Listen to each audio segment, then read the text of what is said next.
नमस्कार साथियों, N G के बी यूट्यूब प्लेटफॉर्म में आपका स्वागत है। तो साथियों, शुरू कर रहे हैं आज शिक्षा मनोविज्ञान एवं बाल विकास एवं शिक्षा शास्त्र से संबंधित कुछ महत्वपूर्ण प्रश्न।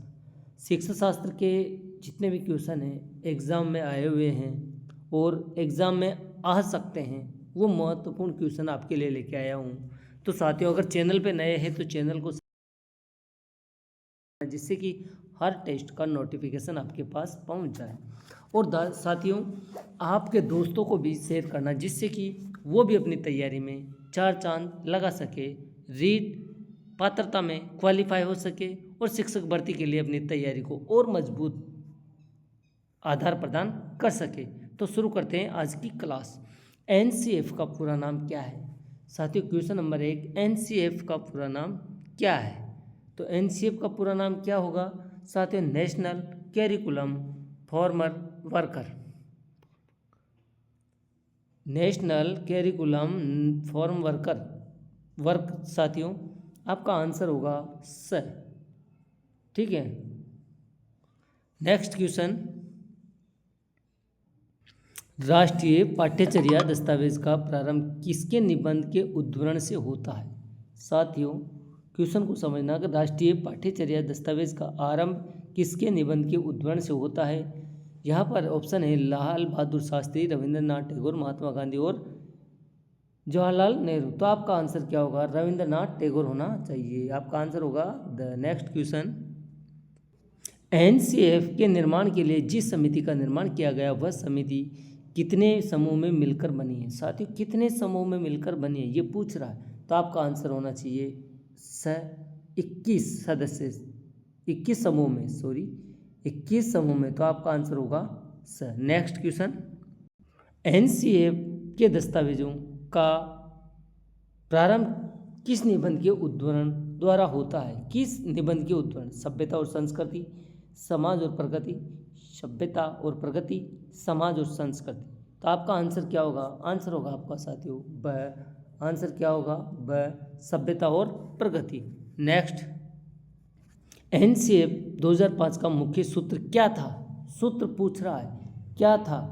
Learning without burden, learning without books, teaching without box और टीचिंग विदाउट बोर्डिंग बर्डिंग।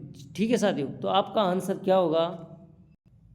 आपका आंसर होगा लर्निंग विदाउट बुर्डेन। ठीक है, आपका आंसर होगा अ। ठीक है, नेक्स्ट क्वेश्चन। एनसीएफ 2005 के 5 में मुख्य रूप से कितने सिद्धांतों पर बल दिया गया है? कितने सिद्धांतों पर बल दिया?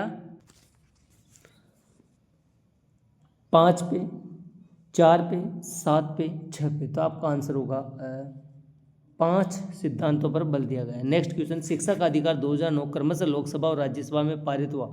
शिक्षा का अधिकार 2009 लोकसभा और राज्यसभा में कब पारित किया गया? तो साथियों, लोकसभा 4 अगस्त 2009, राज्यसभा 20 जुलाई 2009। आपका आंसर होगा द। क्या होगा? द। आपको याद रखना है, कहीं भी पूछा जा सकता है कि 2009 अधिनियम लोकसभा में 4 अगस्त को और राज्यसभा में 20 जुलाई 2009 को पारित किया गया है। अगला प्रश्न। संविधान के किस अनुच्छेद में के अंतर्गत बच्चों को निःशुल्क व अनिवार्य शिक्षा का मूल अधिकार जोड़ा गया है? 22 ब, 22 ए और 21 ब। तो कौन सा आंसर होगा? तो 21 है, याद होना चाहिए आपको। तो आपका आंसर होगा ब। ठीक है, नेक्स्ट क्वेश्चन। भारत में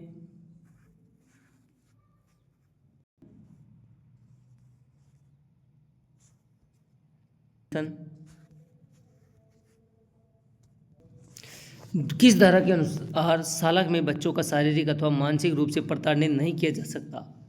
किस धारा के अनुसार? तो 17 धारा, धारा 16, धारा 14(2), धारा 24। तो आपका आंसर होगा धारा 17 स। Next question.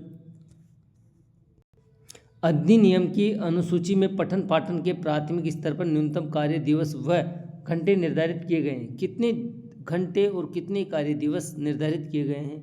200 कार्य दिवस, 1000 घंटे, 200 कार्य दिवस 800 घंटे, 200 कार्य दिवस और 900 शैक्षणिक घंटे, 190 कार्य दिवस और 780 शैक्षणिक घंटे। तो आपका आंसर होगा 200 कार्य दिवस और 800 घंटे निर्धारित किए गए हैं। तो आपका आंसर नेक्स्ट क्वेश्चन, प्राथमिक स्तर पर 5 शिक्षक हेतु बच्चों का अनुपात होगा, कितना अनुपात होगा? 150 से अधिक होने पर, 121 से 200 के बीच बच्चों तक, या 120 से अधिक होने पर, या 91 से 120 बच्चों तक। तो आपका आंसर क्या होगा? आपका आंसर होगा साथियों, क्या आंसर होगा? 121 से 200 बच्चों के बीच 5 शिक्षकों का अनुपात होगा। तो आपका आंसर ब। नेक्स्ट क्वेश्चन, कक्षा 6 से 8 तक के बच्चों के लिए कितने किलोमीटर की पैदल दूरी की सीमा में एक विद्यालय स्थापित किया जाएगा? 6 से 8 तक के बच्चों के लिए कितने किलोमीटर की दूरी? 15 किलोमीटर, 1 किलोमीटर, 2 किलोमीटर, 2.5 किलोमीटर। तो आपका आंसर होगा 2 किलोमीटर। सही आंसर होगा, क्या होगा? सही आंसर 2 किलोमीटर। नेक्स्ट क्वेश्चन, मूल्यांकन किसी अनुभव की उपयोगिता के संबंध में दिया गया है, निर्णय है, यह परिभाषा किसने दी है? मूल्यांकन किसी अनुभव की उपयोगिता के संबंध में, अल्फ्रेड, टाइमैन, एडम्स, वेस्ले व कार्टराइट, ब्लूम। तो आपका आंसर क्या होगा? अल्फ्रेड टाइमैन।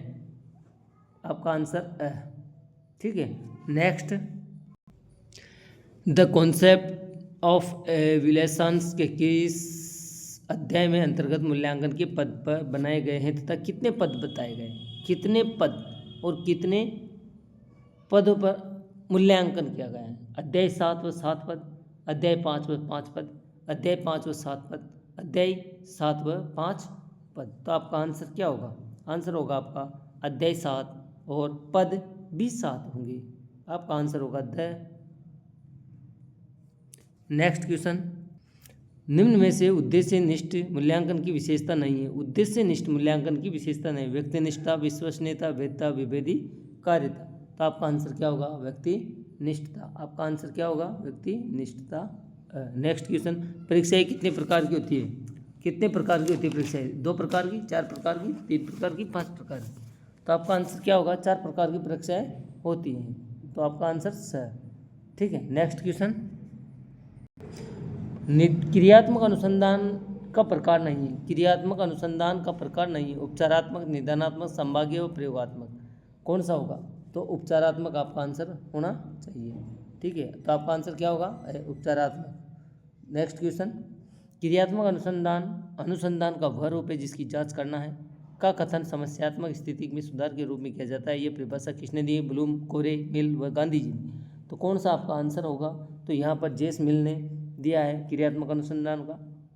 ठीक है, तो आपका आंसर होगा स। नेक्स्ट क्वेश्चन, मूल्यांकन प्रक्रिया में फीडबैक मुहैया करना क्यों आवश्यक है? फीडबैक करना क्यों आवश्यक है? सकारात्मक कार्रवाई तो विद्यार्थियों के बेहतरी के लिए, सीखने के तरीकों के लिए, छात्रों में रुचि विकसित न करने के लिए। तो आपका आंसर क्या होगा? आपका आंसर होगा छात्रों में रुचि विकसित न करने के लिए। नहीं पूछ रहा है, क्वेश्चन को समझना। मूल्यांकन प्रक्रिया में फीडबैक मुहैया करना क्यों आवश्यक नहीं है? तो आपका आंसर होगा छात्रों में रुचिकर, जबकि सकारात्मक के लिए आवश्यक होता है, विद्यार्थियों की बेहतरी के लिए आवश्यक होता है, सीखने के लिए आवश्यक होता है। क्वेश्चन को जब तक समझेंगे नहीं, अच्छी तरह से पढ़ेंगे नहीं, तब तक आपका आंसर, आप जल्दबाजी में हैं नहीं है पढ़ सकते हैं और वहाँ पर आंसर भी गलत हो जाता है। तो कृपया विशेष ध्यान दें, छात्रों की रुचि विकसित करने के लिए आपका आंसर होगा ध। ठीक है। नेक्स्ट क्वेश्चन, मूल्यांकन प्रक्रिया में त्रिकोणात्मक रूप किसके द्वारा प्रदर्शित किया गया है? John Adams, doctor Bloom, John Dewey और टी रिमांड। तो आपका आंसर क्या होगा? डॉक्टर ब्लूम, जेस ब्लूम ने मूल्यांकन प्रक्रिया में त्रिकोणात्मक रूप प्रतिपादित किया है। तो आपका आंसर होगा ब। नेक्स्ट क्वेश्चन, शिक्षा के क्षेत्र में क्रियात्मक अनुसंधान का विकास कब से माना जाता है? क्रियात्मक अनुसंधान का विकास कब से माना गया है साथियों? कब से माना है? 1926 आपका आंसर होगा द। और क्रियात्मक अनुसंधान का उल्लेख सर्वप्रथम किसने किया? क्रियात्मक अनुसंधान का प्रयोग सर्वप्रथम किसने किया है? तो ऑप्शन है बकिंगम, स्टीफन एम कोरे, मैकथ्रेड और आर्मस्ट्रैंग। तो आपका आंसर होगा साथियों द आर्मस्ट्रैंग। साथियों क्लास कैसी रही, अच्छी रही तो लाइक करना, सब्सक्राइब करना, बेल आइकन को अवश्य दबाना, जिससे कि हर नोटिफिकेशन आपके पास पहुंच सके। आज छाले में मुंह में छाले हो रहे साथियों, तो पढ़ने में थोड़ा दिक्कत हो रहा था, कुछ प्रॉब्लम थी, इसलिए पढ़ने में बहुत ही ज़्यादा कठिनाइयों का सामना करके आज की क्लास बनाई है। तो साथियों, अच्छा लगे तो अपने दोस्तों, धन्यवाद। जय हिंद, जय भारत।